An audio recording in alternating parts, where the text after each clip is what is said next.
Greetings and welcome to Sports 101, the show that discusses sport beyond the X's and O's. Here we expand our coverage to include the history, past, present, as well as in the making, and also we look at the game from a people, places, and cultural perspective. I'm your host, Jamar Harp. Be sure to follow me on social media on Twitter at Coach_Harp412 and Facebook under Jamar Harp. Make sure you get social with Sports 101 and the litany of other SportsZone Chicago shows by following SportsZone Chicago on Twitter at SportsZone CHI, Facebook at SportsZone Chicago, and Instagram at SportsZone Chicago. Remember, SportsZone Chicago is a sports talk app. You can watch and listen to my show as well as a variety of other shows on SportsZone Chicago. Keep it with breaking sports news. If you miss a show, don't worry about it. You can download any podcast for the YouTube channel. Search SportsZone Chicago. Outside of YouTube, we want everyone to please download the SportsZone Chicago app. The SportsZone Chicago app can be found in the iTunes, Google Play, and Amazon stores. This week, we would like to talk about on Sports 101, the fade from black, brown to white, the changing face of HBCU, as well as Major League Baseball. Yesterday, the Major League Baseball All-Star Game took place, and Vlad Guerrero Jr. won the MVP. Now, most people are used to Afro-Latino stars, in particular Afro-Latino stars from the Dominican Republic, but there was a long history of African-American baseball stars, and that is fadely dwindling away. So again, in our first video, we're going to look at some of these stars and what they're saying about the African-American baseball star and the need for his return. Basketball's weak, anybody can shoot the ball and get tennis shoes and jersey deals, but go out there and find yourself looking at Nolan Ryan and you got to face him, and how can you turn on the fastball? That's very difficult.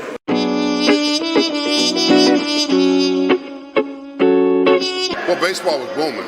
Baseball was booming in the early 80s. You had players coming through farm systems. You had players coming up, playing at the major league level for all teams, great players like Sheffield, Ricky Henderson, Winfield, Dawson. We're all here today, but you had many more. Junior, you had Eric Davis. You don't go get a hot dog when Ricky Henderson is hit. You don't get a hot dog with Dale Strawberry or Sheffield, Dawson, and Winfield. You get 3 hot dogs when Jerry Manuel hit, and they know everything's gonna be all right. But yet and still, they brought a special flair that was carried from the Hank Aaron's, the Willie Mays, and those types of guys that kept our game to where people like Michael Jordan wanted to play. Deion Sanders played. You had tons of African-American players playing on each team that was really making a statement and fashion about baseball, and it was cool to play baseball. And I think a lot of times most people don't realize how cool it was to watch all these guys play. I was, from Barry Bonds and his one earring, to the Lionel DeShields, who was the first guy to wear high socks and the first guy to wear high top cleats, and Darryl Strawberry with his white all-star cleats, and Ozzie Smith flipping on the field, and Deion Sanders cutting his sleeves. It was all these intangibles that African-American players brought to the game of baseball.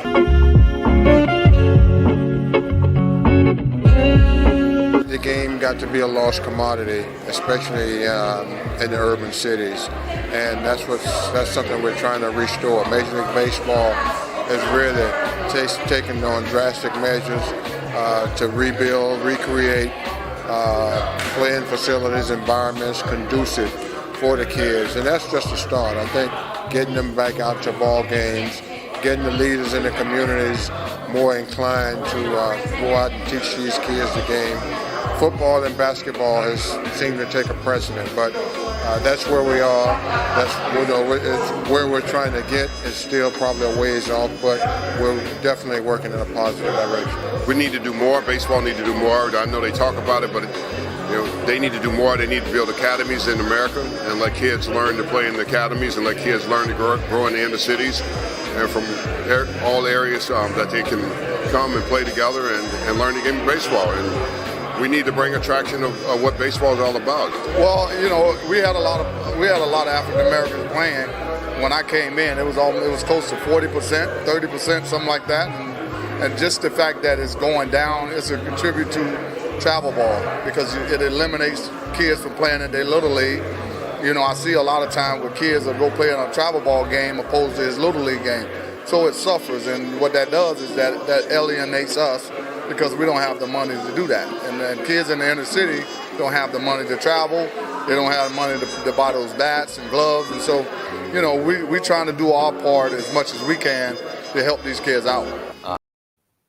All right, thank you so much. That's my sensei is back, Maya Kai, super producer with SportsZone Chicago and co-host of Sean and Maya in the Morning. So thank you so much for that.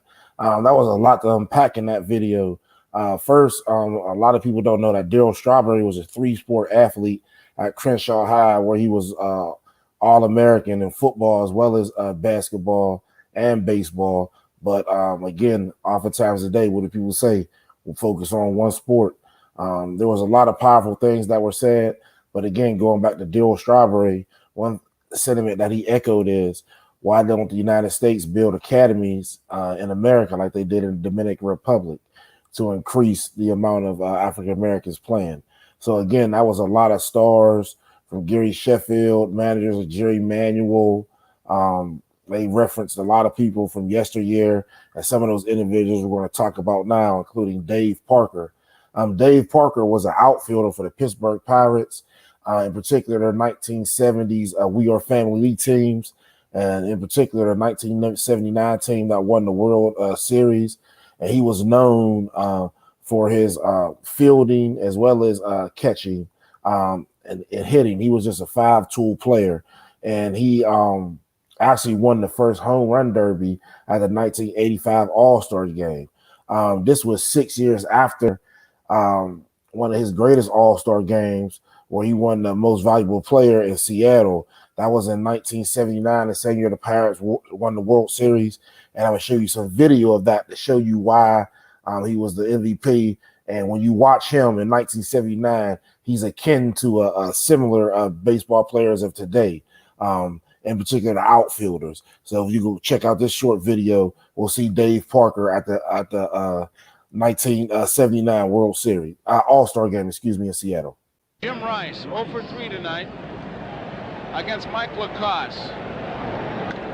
Pops it up, right side. Parker, Morgan, they lost it. It drops. And it's a 2-base hit, and Rice is going to try for 3, and he will not make it. Dave Parker are talking to each other out there now, Morgan and Parker. That's part of what we told you about, the Bermuda Triangle from second base to right around that spot, back out towards center field. But what a recovery to show a tremendous throwing arm with a perfect one-hopper to say to get Rice. Wow. Boy, I'll tell you, when you got an arm like that, you can erase a lot of mistakes. When you have speed like him, you can erase a lot of mistakes. He just simply lost the ball, and then when he threw the ball, Tony, he looked around and threw his arms up to say, I never did see it. Better, and baseball fans glad of it. Line drive, right field. We may have a play at the plate. Big hop. Here comes Downing. Here's the throw. It is. He knocked him off the plate. What a tag by Carter. A tremendous play by Carter. Oh, baby, what a play. And what a throw by Dave Parker, who continues to show why some people consider him the greatest player in the game. One big hop. Watch it.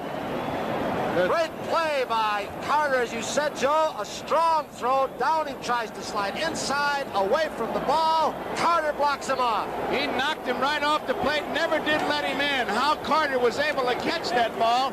Now he cuts loose with the ball, but now watch Carter knock the runner off the plate.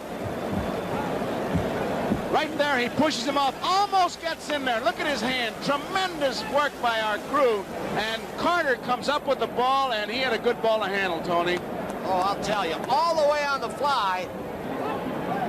No hitting a cutoff man in this situation. No slowing the ball down on hitting on the artificial surf or anything else. He threw it all the way on the fly. The National League would grab the lead in the ninth on its way to its 8th straight win in the All-Star game. Parker was named the game's MVP. All right, thank you so much again, Maya. So unpacking that video We see Dave Parker showing elements again of the Negro League style, where using your outfielders to go directly to the base and playing somewhat short. You can see them both plays, which were fairly deep. Remember, Seattle at that time was playing in a large arena that also hosted football, so it wasn't baseball specific today. So those baseball specific parks are usually a bit smaller. So that was akin to, let's say, Three River Stadium, which was very large. And again, Dave Parker, as well as Barry Bonds, used to throw a lot of people out from such a large outfield. So that demonstrates, again, his arm strength. And he was just one of the people on that team that, again, were of African-American descent. The Pittsburgh Pirates were actually the first team to start all black players in the field. Dave Parker said they took on the role of being black people's team. The reason being the Pirates at the time had 12 different uniforms. So he said they had sort of a swag and they were flamboyant. Again, this was the 70s, the time of the big Cadillac. And then you have the rise of the Pittsburgh Steelers as well in the 70s. So the black players from both teams are competing not only on the field and off the field in dress. Willie Stargell actually owned a restaurant in one of the most famous black neighborhoods in Pittsburgh called the Hill District, called Willie's Chicken on the Hill. And, this was before my time because I was just born in 79, but people tell stories about, NFL, Major League Baseball celebrities pulling up and, just having a good time, similar to what people do today, dressed to the nines, joking on each other, just having a good time. And that's what happened at this restaurant with, again, the combined Pittsburgh Pirates and as well as the Steelers. He also stated that if we hit a ball and it got past the first baseman, you better be on defense because they're rounding with their speed, trying to steal second base. Here's a short video again describing these 1979 Pirates and the first team to start all black field players in Major League Baseball.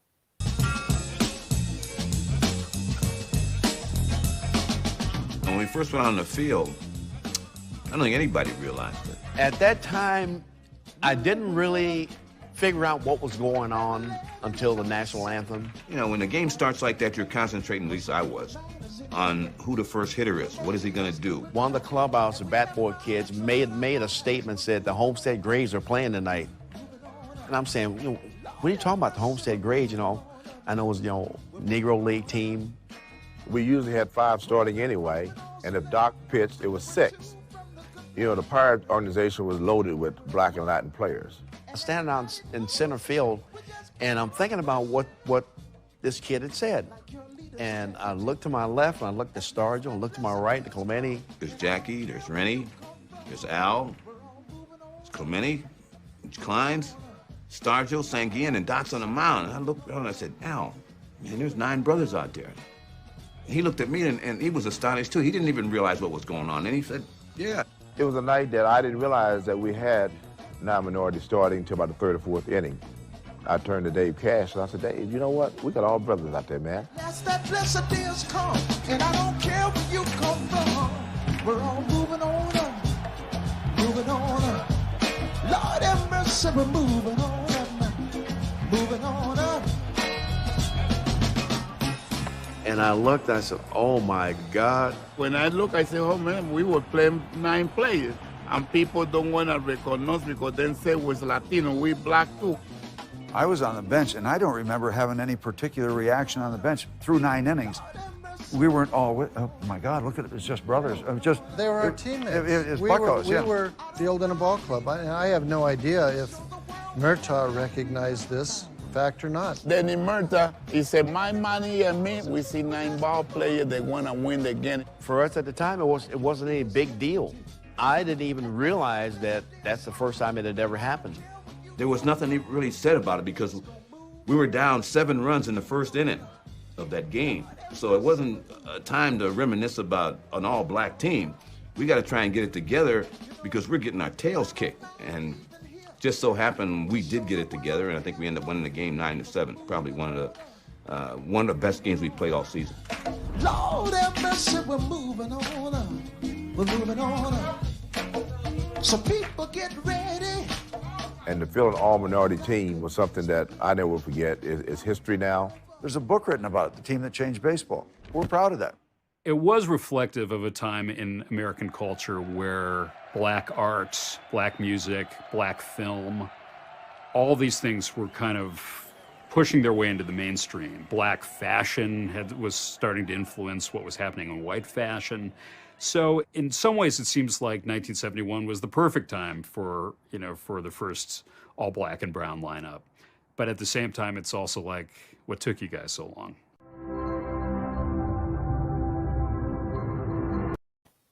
All right, again, thank you so much. You see a World Series team, and like the last gentleman said, why did it take so long? But this was 1979. You had all 9 players of African descent.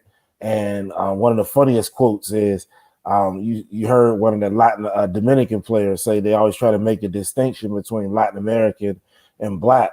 He said, we're black too, meaning that, everyone came from Africa. We just got dropped off at different places. So in this picture right here, this is the picture of the 1979 Pirates team. If you see in this picture, they have 10 black players on the World Series roster. And that's even more than the National League All-Star team had that season. So the Pittsburgh Pirates were really a Negro League All-Star team, as one of the fans stated, the Homestead Grays. That was the height of African-American participation in the majors, which was around 19%, which peaked in 1986. On opening day in 2021, according to Major League Baseball, the figure dipped to 7%. Dave Parker said it saddens him, whose highlights the bygone era in his memoir, Cobra, The Life of a Baseball and Brotherhood. That book was released this year by the University of Nebraska Press. So everyone, please go out and buy that. Again, the book is called Cobra, A Life of Baseball and Brotherhood. It's a story of Dave Parker. They went through certain things, the same things that modern day athletes are going through. The pitcher they talked about, Doc Holliday.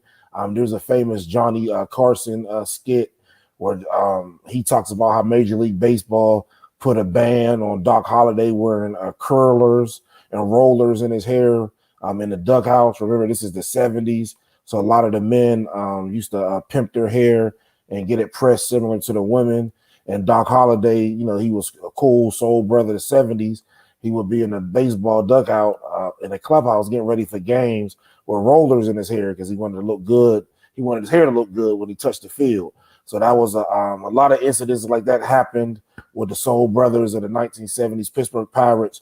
But again, that's all detailed in that book. So please go out and check that book. Moving from that All-Star game, the absence of Black American players was very stark at yesterday's game. The 32 All-Stars named to the original National League roster before the Mets, Tejon Walker was a replacement. The only one that was African-American descent was Mookie Betts of the Dodgers. Betts was the only black player among the 55 who participated in the World Series between the Dodgers and the Tampa Bay Rays last season. But yet he was the only one in this year's All-Star game.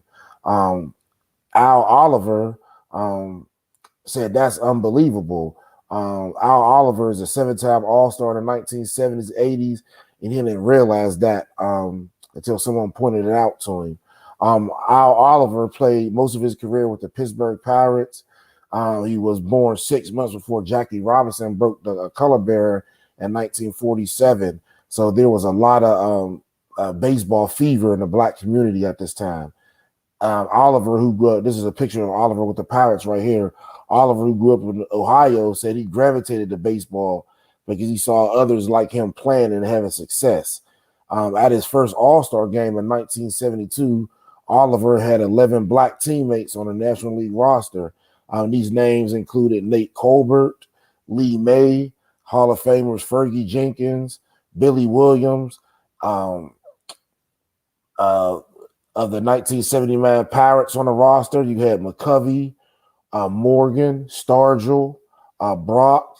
It was Mays, Aaron Gibson, a plethora of all-star teammates. And remember, the late Roberto Clemente was also a member of these teams who unfortunately passed away in a mission he was delivering supplies, and his airplane crashed, or a helicopter crashed.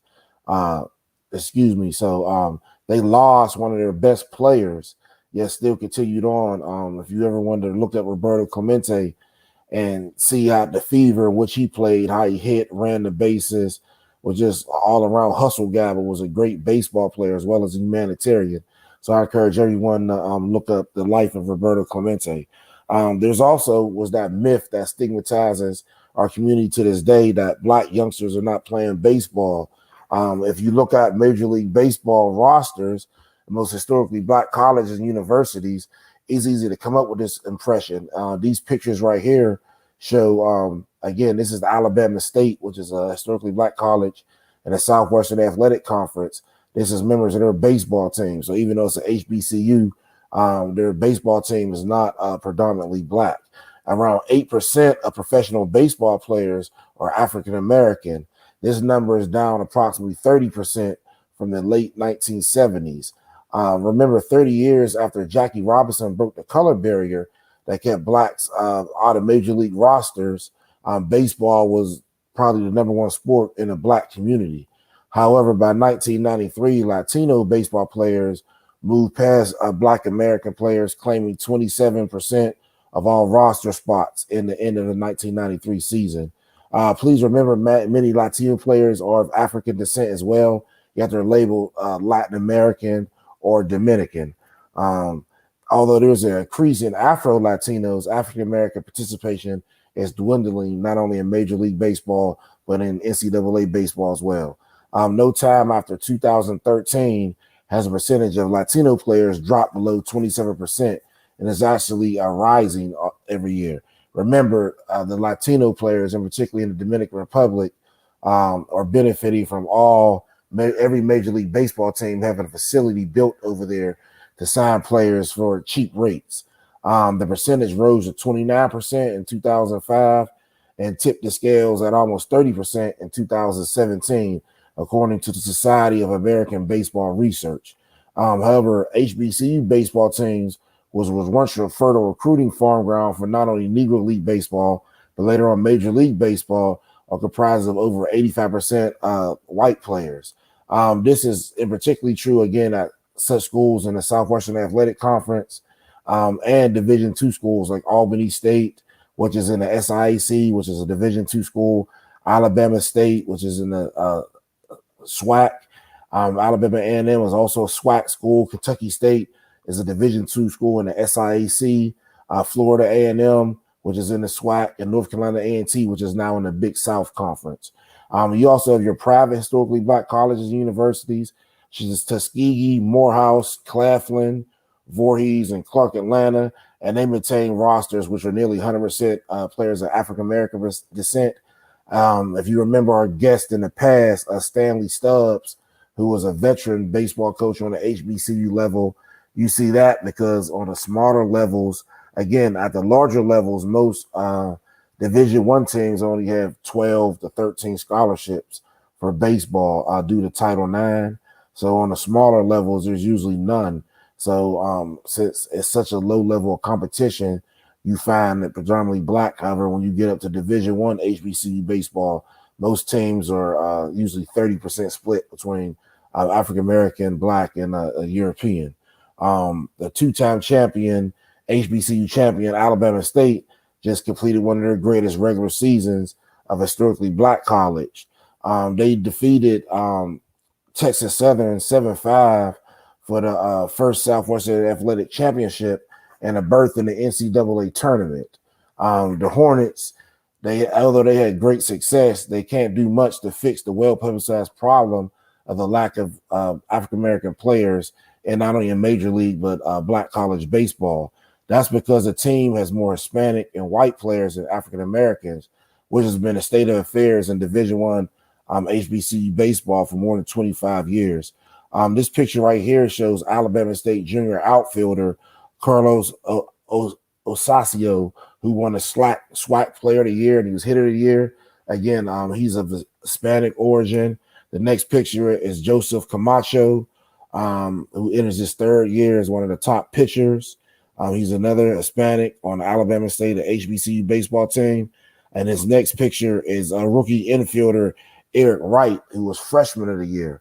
Now, Eric is an African-American, but again, he is not a majority on his team at historically black college and university. The head coach, Mervel Melendez, who was also Hispanic, was coach of the year. And he stated that, again, that his team was split into thirds between Hispanic, African-American, and white. And he said he doesn't look at exact numbers, but again, he just recruits baseball players, and the level of baseball player he thinks will fit, that's what we're going to recruit. So if we look at baseball, and going back to the first video, we talked about travel ball. Travel ball is a very lucrative business in the United States. So there's tons of people that play travel ball, play year-round baseball all year. They move from winter wooden bats to aluminum in the spring, and they have all this experience, but they don't fit the demographics of a Division I baseball player. So, for example, when I was at the University of Iowa, when I worked in a learning center tutoring as one of my jobs, I tutored some of the freshmen that were not doing well in athletics. And one of my students was a baseball player named Phil Kepler. Now, Phil was a freshman outfielder. He fit the mold. He was 6'5". He was left-handed. He played right field, so that way he could open up and throw directly to the plate without having to turn his body. And he just wasn't doing well in class, so he was one of my students. And if you didn't fit that mold, you really couldn't get to the Division I level. So a lot of these players are travel ball players, but they don't fit the Phil Kepler body type of Division I baseball. So they may be 5 foot and make a hit very well, and they didn't get a Division I opportunity. So their only chance to play Division I is going to historically black college. So it is exploitation on both sides. These baseball athletes wouldn't look at an HBCU if it wasn't for baseball, but yet being Division I, they get a chance to play Division I baseball, and the HBCUs get championships. So it's actually mutual in both ways between the school and the student athletes. Again, HBCU baseball is facing difficulties like other non-revenue sports in a Title IX era with fielding teams with all black players. Number one, because they have to find motivated athletes and coaches of all colors. They give them a chance to win or to get fired on a Division I level. Please remember the school's numbers for diversity in Title IX benefited because softball, tennis, golf, and other spring sports, except for track and field, also have white, Hispanic, and foreign athletes. In the early 2000s, FAMU made a run in women's volleyball, and they made the Final Four, and their coach was of Eastern European descent. His name was Tony Tritnov, and he got a lot of players from the old Soviet bloc to come to Florida A&M. So they had a Eastern European volleyball team at FAMU in the early 2000s, and they reached the Final Four, I believe. And I know the fact they released the Elite Eight, but I believe they reached the Final Four. So again, this has been done in other sports too. But again, looking at baseball is particularly true where the top black athletes they surpass college and they go straight in the major league draft. I remember when I was in college at North Carolina Central, I had the opportunity of watching the Durham Bulls, which I believe at the time was a White Sox farm team, and Carl Crawford was on the team. And Carl Crawford went on to star for the Tampa Bay, but a lot of people don't know in college he had Division I scholarships, and he was going to go to Nebraska and play quarterback. But with the lucrative Major League Baseball signing bonus and the NCAA's rules, he decided to play baseball. So again, recent drafts, Major League Baseball has had several key players of African descent that grew up in America. We're going to take a look at them right now. In this picture, this was the number 1 pick in the 2021 draft. His name was Kumar Rocker. He is the nephew of the famous Rocker brothers from Auburn University, Tracy and David Rocker, and he was the number 1 pitcher for Vanderbilt University. His next pitcher is Austin Martin. He is the number 2 pick in the Toronto organization. Next, we have Edward Howard IV out of Chicago, Mount Carmel. He was in 2020. He was the number 16 pick. And In 2014, Howard starred for the Jackie Robinson West team out of Chicago. That was the team that reached the finals of the Little League World Series in Williamsport, Pennsylvania. Our next picture, we all can see 2020 draft pick Jordan Walker. He's a third baseman from Decatur High School in Georgia, and he was selected 21st overall by the St. Louis Cardinals. Again, he's a 6'5", 220-pound power hitter, and he was a Georgia Gatorade Player of the Year. He had committed to Duke University before opting out for the draft. So this is another player that could have went to the NCAA, but again, getting drafted in the top 25 and getting millions of dollars upon signing. I would have went and played baseball too. The 2019 Major League Draft reflects another strong showing for young African-American talent, but Major League Baseball and USA Baseball refused to give themselves a well-deserved pat on the back. That draft, 12 of the 78 selections on day one of the 2019 Major League Baseball draft were African-American, which equates to 15%. This is a trend that has seen Black players, particularly those who have participated in Major League Baseball sponsored camps, such as their Dream Series, Breakthrough Series, the Hank Aaron Invitational, of course, RBI, which is revitalizing baseball in inner cities, being drafted on a more frequent pace. The first round of the 2019 draft also saw outfielder Riley Green from Haggerty High School in Oviedo, Florida, go number 5 to the Detroit Lions. Again, being a top 10 pick, you're an automatic millionaire, and usually you start off in double, sometimes triple A. Green is considered the best pure hitter in his class. He has some defensive flaws to clean up, but at number 5, his salary slot was valued with a signing bonus at $6 million. So that's graduating high school and getting a check for $6 million to play baseball. That's pretty great. Again, most of these players were part of the Major League Baseball Diversity Initiative. And after the break, we're going to come back and talk more on that and different ways we can get the involvement up. Thank you for tuning in to Sports 101. We'll be right back after this quick break.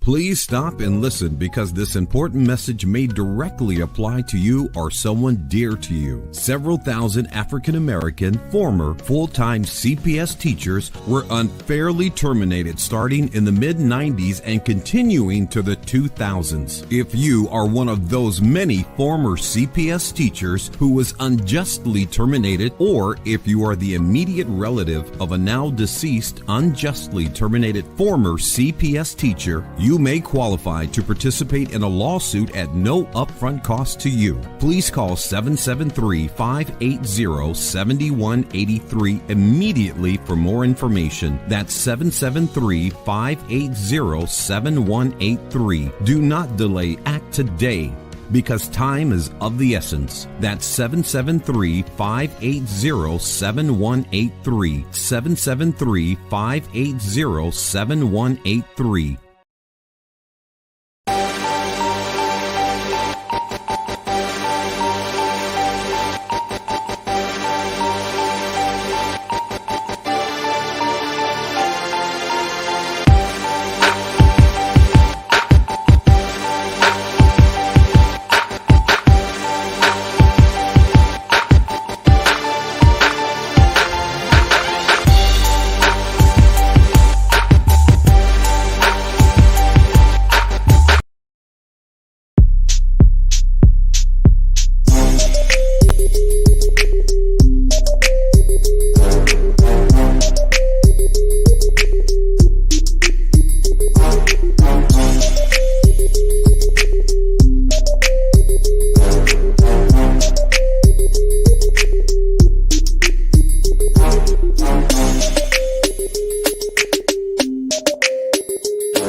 Welcome back. Again, I'm Jamar Harp, and this is Sports 101, the show that discusses sport beyond the X's and O's.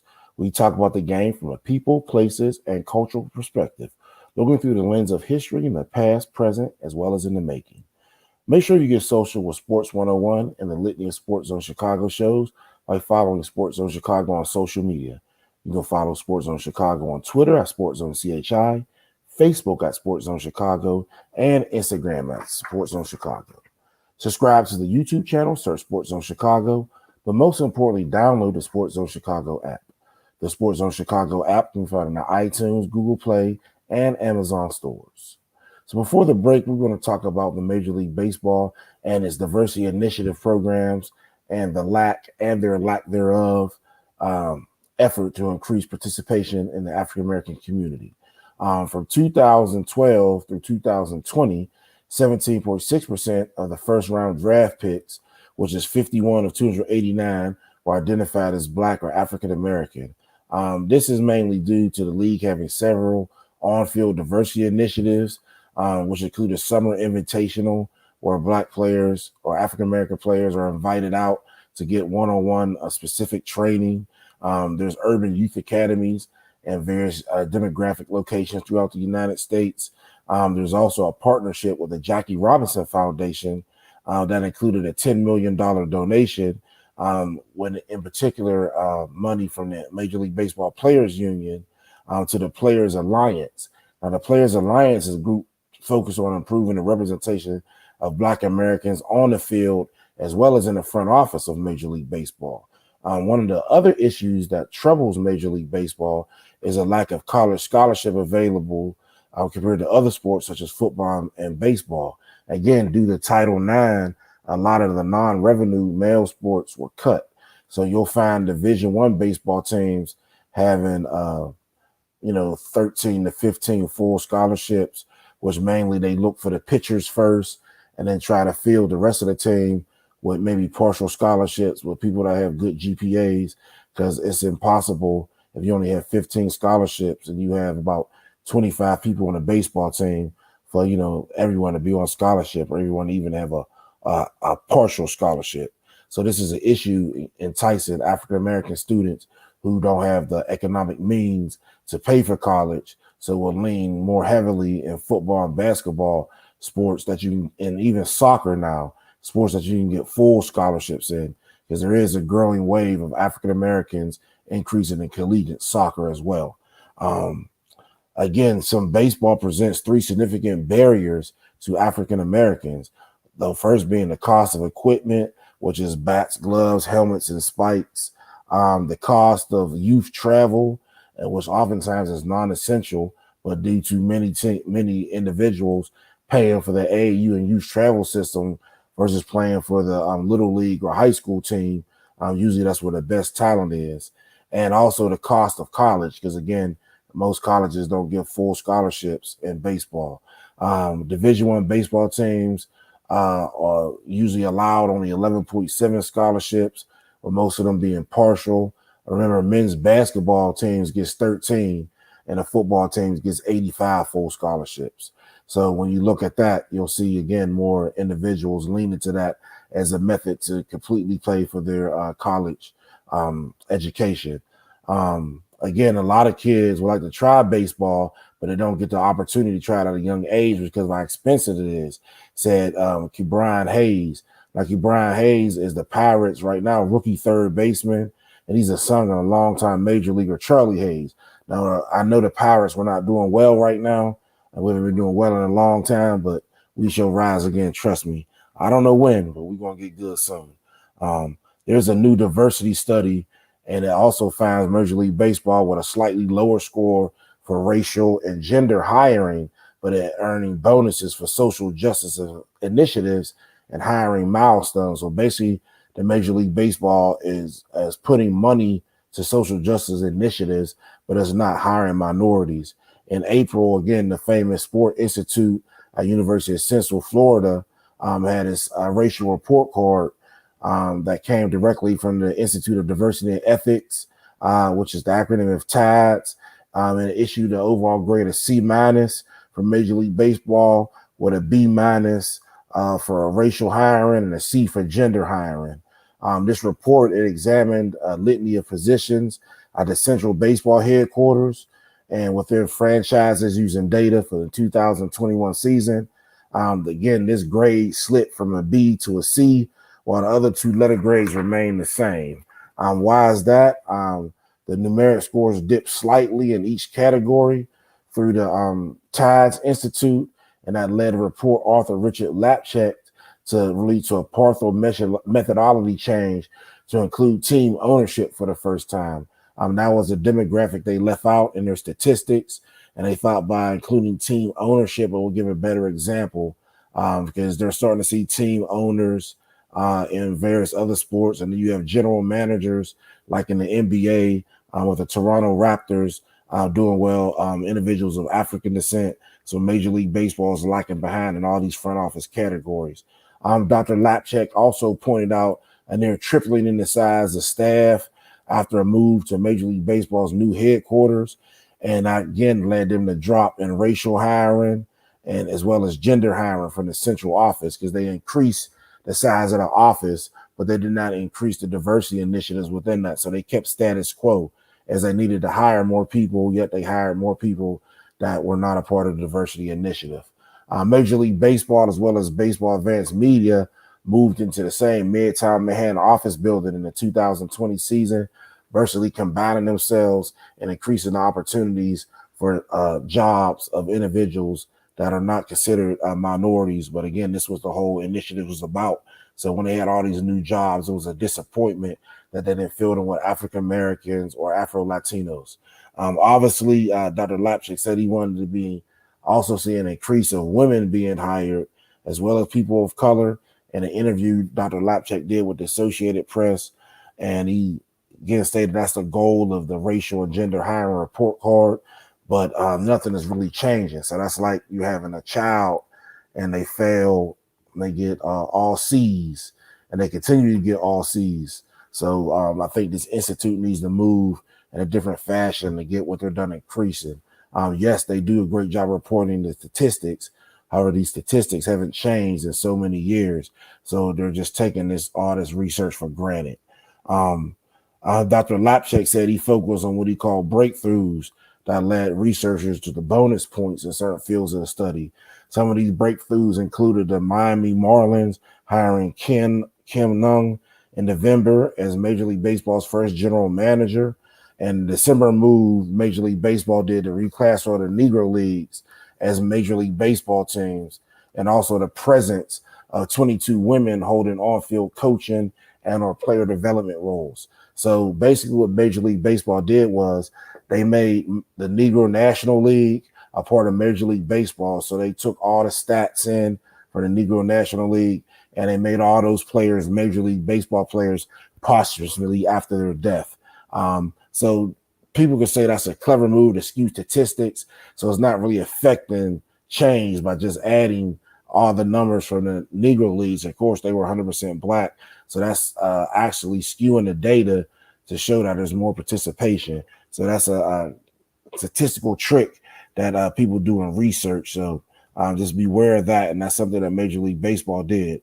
The Major League Baseball report also mentioned Major League Baseball's decision to pull the All-Star game from Atlanta this year due to objections to changes in Georgia's voting laws that critics have called too restrictive and similar to Jim Crow, where in Georgia they're putting restrictions on how to vote and what you have to bring to vote. It's not to the point where you have to take a SAT to vote like they did during segregation, but they are implementing a lot of laws to make it difficult for African Americans to vote in the state of Georgia. Among the report's findings, people of color made up 37% of players, which was down from 39% from the 2020 report. The percentage of black players or players of African American descent of this 37% is only 7%, which is showing a slight increase. Well, while the report pointed to potential to grow that figure by noting that black players made up 17% of the first round draft picks of the amateur draft from 2012 to 2020. So that number is 51 of 289. So there is more black players being drafted in Major League Baseball. So statistically, there will be more black players in Major League Baseball since more being drafted. Please note that these numbers are skewed as Afro-Latino players are not considered African-American. The report said more work was needed at the team levels, however, to get more significant data. That's where only 1 of 9 grades for racial hiring stood at an A or better, with people of color only making up 40% of coaches. So again, just like the NFL and Major League, the NBA, there's a need for representation not only on the playing ranks, but the coaching, scouting, and administrative ranks as well. The study did issue a B+ for racial hiring for team senior administration, professional administration, and managers, though that slipped to a C- for general managers and the F for owners and CEOs and presidents. So just to break that down, there's a B+, but you got to look at these positions, the senior administration, and professional administration. So that's your player personnel. A lot of those are quote unquote token positions given to former players to show diversity in the company, but yet they don't have power or say so and or a face. So they may go out and do speaking events and public engagements, but they didn't have no say so in the development of the African American culture, not only in Major League Baseball, but in the United States. So again, that's something that throws the statistics off. In closing, I'd like to ask, what can be done to increase participation in Major League Baseball? We can start off by having our kids play early and continue and to stop pushing this model of sports specialization, which have left youth for leaving baseball for football and basketball. Again, football and basketball give full scholarships while baseball does not. Also, being proud of your style of play. The San Diego Padres, if you look at the way they play this year, they play a wide open, so quote unquote Negro League style that is loose and open. You can see them in the dugout, and their enthusiasm transitions to the field as sort of akin to the 1979 Pittsburgh Pirates. Also, Major League Baseball has to increase efforts to grow homegrown players, and they should invest in NCAA baseball, knowing the difficulties with Title IX and the financial commitment to play travel baseball from a young age up to 18 years. If you can spend millions of dollars to build academies in the Dominican Republic, it's far cheaper to build academies in the urban centers here, similar to the French did with their soccer. And they built soccer academies in the projects, next door to the projects, and look at their soccer team now. So if the Major League Baseball can go to the Dominican and these various islands in Latin America, they can build baseball academies on the south side of Chicago, south central Los Angeles, every major city and urban area in the United States. Please remember, again, during the 1950s and 60s, millions were spent on Major League Baseball, as every team has an academy in the Dominican Republic, as well as many other Afro-Latino countries. So if we took that same $1 million or millions of dollar investment to the Black community, number one, you will see more baseball fields, which will improve the infrastructure of communities, because who doesn't like walking past and seeing a nice baseball field with the lights on? That's a pretty nice picture to me. And, you know, I enjoy seeing baseball fields. So seeing more baseball fields in the urban community is going to make the community look better, increase involvement, and again, giving money to the NCAA will increase scholarship opportunities to allow these players to play and get them away from baseball as well as football. Thank you for tuning in to this episode of Sports 101. I'm your host, Jamar Harp. Be sure to follow me on Twitter at Coach_Harp412 and Facebook under Jamar Harp. Make sure you get social with Sports 101 and a litany of other shows on SportsZone Chicago by following SportsZone Chicago on social media. You can follow SportsZone Chicago on Twitter at SportsZone CHI, Facebook at SportsZone Chicago, and Instagram at SportsZone Chicago. Subscribe to the YouTube channel, search SportsZone Chicago, but more importantly, we need everyone to download the SportsZone Chicago app. The SportsZone Chicago app can be found in the iTunes, Google Play, and Amazon stores. Again, my name is Jamar Harp, and thank you for tuning in this week's episode of Sports 101. We'll see you next week on Wednesday, 8 p.m. Central Time, 9 p.m. Eastern. And I'm gone.